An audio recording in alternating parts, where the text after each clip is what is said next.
some time actually to validate it, asking people around, I mean, the people in that area, if they indeed this project were actually new projects, and they confirmed to me that these were old structures already, Mr. Chair. So that was when you reported it to the President? Yes, Mr. Chair. And he went to the site? Yes, Mr. Chair. Have cases been filed for these three ghost projects? Well, Your Honor, after I resigned from the office in September 1, I would not put the So you're status. not aware? You're not aware. Where is this project, engineer? In Bulacan First Engineering District, Your Honor, I think one in Malolos and one in Pandi or something. There was and also, I don't know if you're aware, but there was a case filed over the Nauhan Mindoro Ghost Project. You're aware of this? Yes, this is Yes. in Oriental Mindoro, Your Honor. Yes, yes, I think so. And according to the report, the list of the accused is not complete. Are you aware of that, or is the DOJ aware of that? There are certain members of the DBM that should have been included, but they're not included in these cases filed. Can you enlighten us, Secretary Bida? Okay. In the case of the Nauhan project, Your Honors, this matter was investigated by the Office of the Ombudsman, and similarly, the preliminary investigation was also conducted. The same is not visible to the Department of Justice, Your Honor.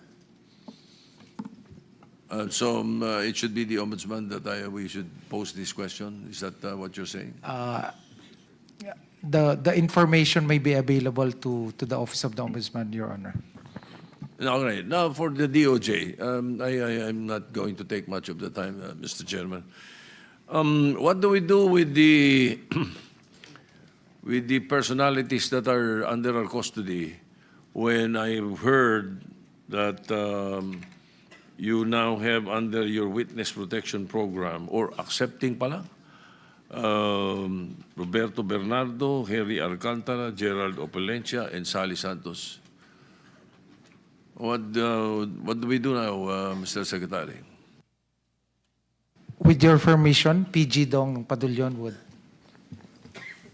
Go ahead. Yeah. Thank you, Mr. Chair.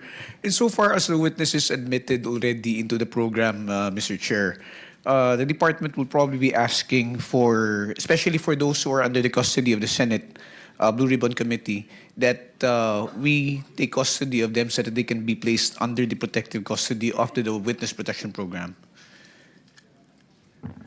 You are contemplating on sending a request to the Senate, is that it? Yes, we are contemplating on doing that, Mr. Senate President, sir. But not at the very moment, no? You may only be referring to Henry Alcantara, right? Yes, Mr. Chair. He's the only one under the custody of the Senate that was admitted. Yeah. So Yes, sir. Only Engineer Henry Alcantara, sir. Bernardo, Valencia, and Santos are not, no?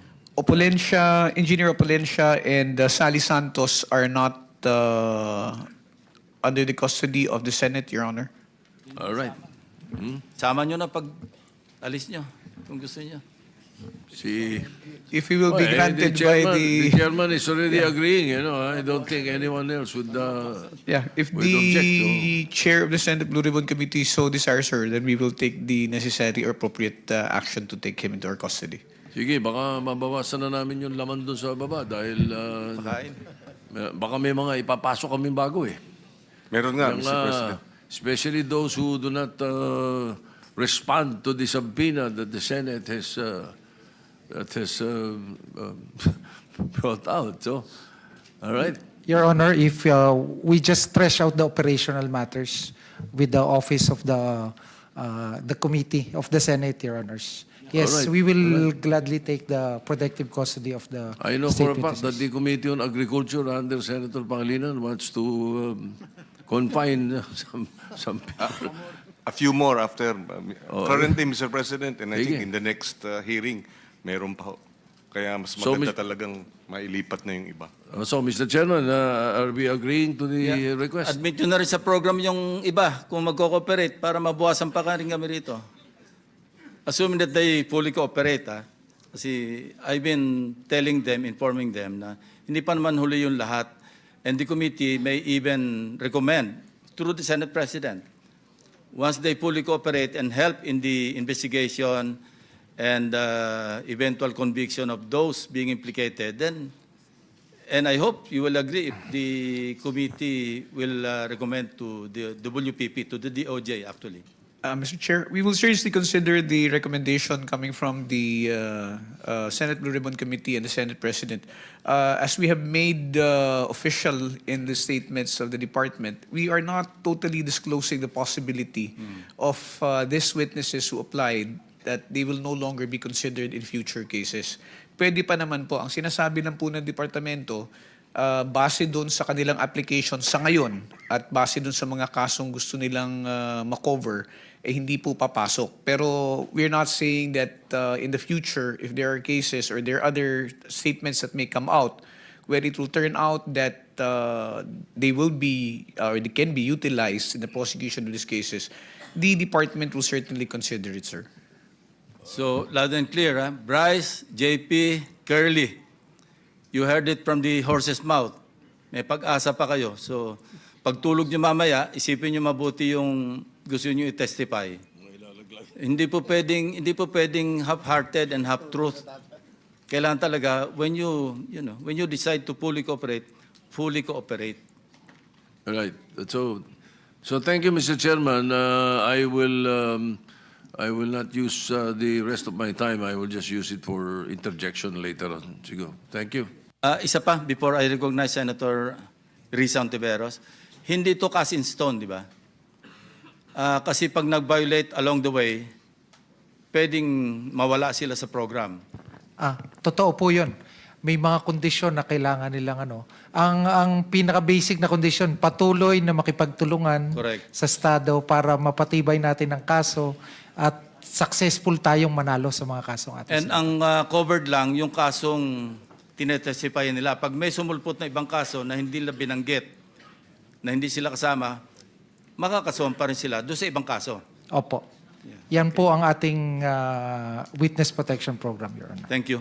Thank you, Secretary Mr. Vida. Mr. Chair, before we move Yes, on with your Senator, indulgence JB of is recognized. Senator Ontiveros, tungkol lang dito sa pag-admit sa state witness protection program. No? How do we determine? How do you determine? Do you determine yung gravity ng participation of those who were admitted as state witnesses? Kasi baka mamaya yung mga na-admit dito most guilty. Di ba, I think, not a lawyer, pero sa batas, na yung mga most guilty, hindi ho pwedeng maging state witness. Thank you, Mr. Chair. Tama po kayo doon, sir, na sa pag-i-evaluate po na kung sino yung tatanggapin bilang state witness, hindi naman po kasi question niya na unahan.